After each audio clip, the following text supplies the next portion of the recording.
War of the Worlds by H.G. Wells. Book 2, Chapter 9, Wreckage. And now comes the strangest thing in my story, yet perhaps it is not altogether strange.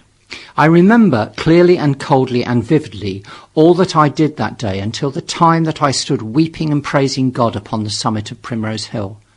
And then I forgot. Of the next 3 days I know nothing.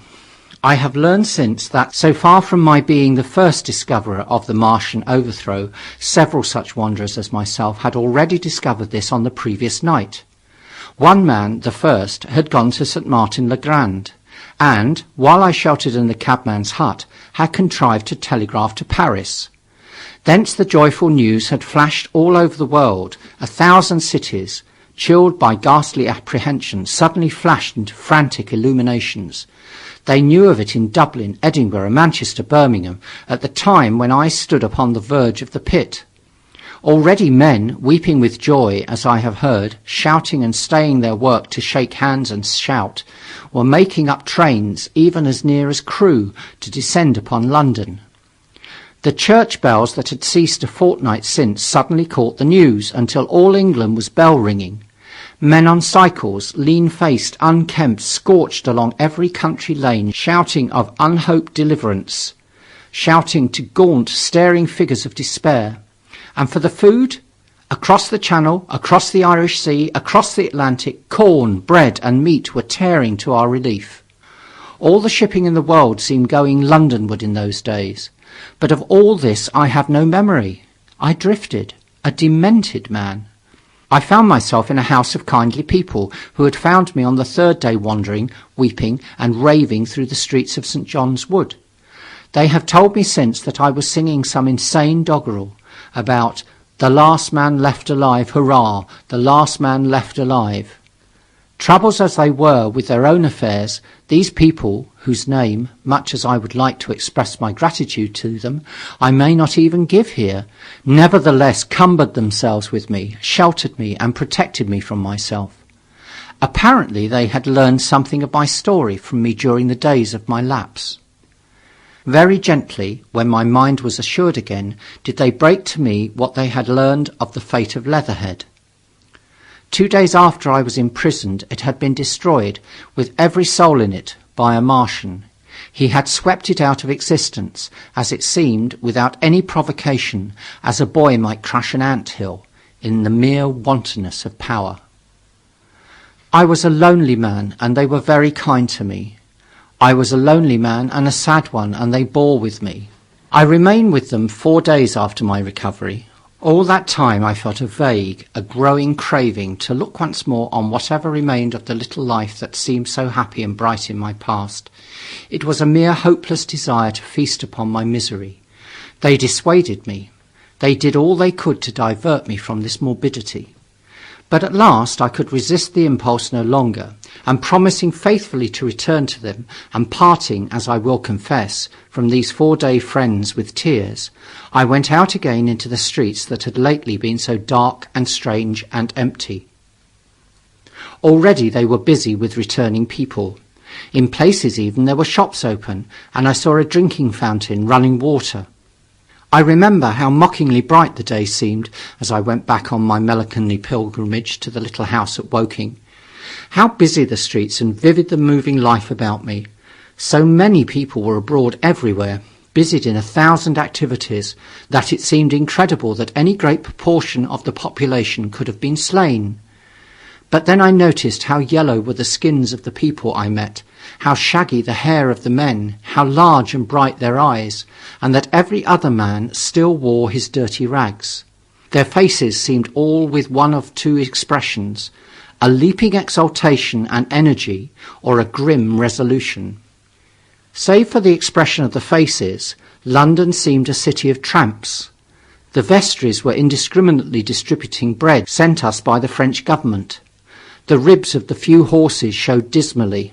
Haggard special constables with white badges stood at the corners of every street. I saw little of the mischief wrought by the Martians until I reached Wellington Street, and there I saw the red weed clambering over the buttresses of Waterloo Bridge. At the corner of the bridge, too, I saw one of the common contrasts of that grotesque time. A sheet of paper flaunting against a thicket of red weed, transfixed by a stick that kept it in place. It was the placard of the first newspaper to resume publication, the Daily Mail. I bought a copy for a blackened shilling I found in my pocket. Most of it was blank, but the solitary compositor who did the thing had amused himself by making a grotesque scheme of advertisement stereo on the back page. The matter he printed was emotional. The news organisation had not as yet found its way back. I learned nothing fresh except that already in 1 week the examination of the Martian mechanisms had yielded astonishing results. Among other things, the article assured me what I did not believe at the time, that the secret of flying was discovered. At Waterloo, I found the free trains that were taking people to their homes. The first rush was already over. There were few people in the train, and I was in no mood for casual conversation. I got a compartment to myself and sat with folded arms, looking greyly at the sunlit devastation that flowed past the windows. And just outside the terminus the train jolted over temporary rails, and on either side of the railway the houses were blackened ruins. To Clapham Junction the face of London was grimy with powder of the black smoke, in spite of 2 days of thunderstorms and rain. And at Clapham Junction the line had been wrecked again. There were hundreds of out-of-work clerks and shopmen working side by side with the customary navvies, and we were jolted over a hasty relaying. All down the line from there the aspect of the country was gaunt and unfamiliar. Wimbledon particularly had suffered. Walton, by virtue of its unburned pine woods, seemed the least hurt of any place along the line. The Wandle, the Mole, every little stream had a heaped mass of red weed, in appearance between butcher's meat and pickled cabbage. The Surrey pine woods were too dry, however, for the festoons of the red climber. Beyond Wimbledon, within sight of the line, in certain nursery grounds, were the heaped masses of earth about the 6th cylinder. A number of people were standing about it, and some sappers were busy in the midst of it. Over it flaunted a Union Jack, flapping cheerfully in the morning breeze. The nursery grounds were everywhere crimson with the weed, a wide expanse of livid colour cut with purple shadows, and very painful to the eye. One's gaze went without infinite relief from the scorched greys and sullen reds of the foreground to the blue-green softness of the eastward hills. The line on the London side of Woking Station was still undergoing repair, so I descended at Byfleet Station and took the road to Maybury, past the place where I and the artilleryman had talked to the hussars, and on by the spot where the Martian had appeared to me in the thunderstorm.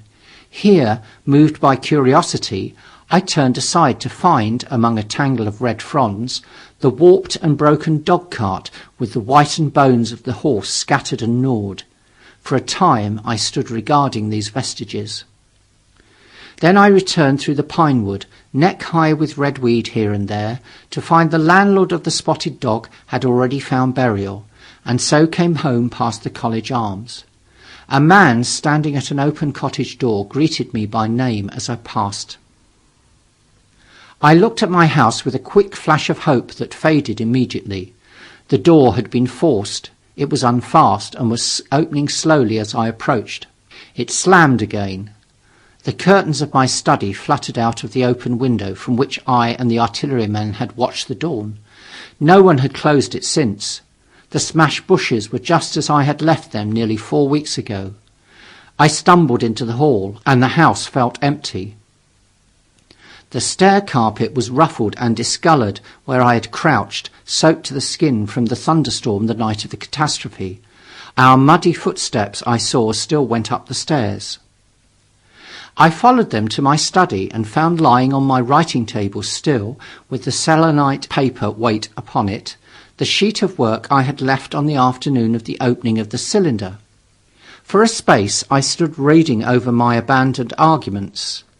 It was a paper on the probable development of moral ideas with the development of the civilizing process, and the last sentence was the opening of a prophecy.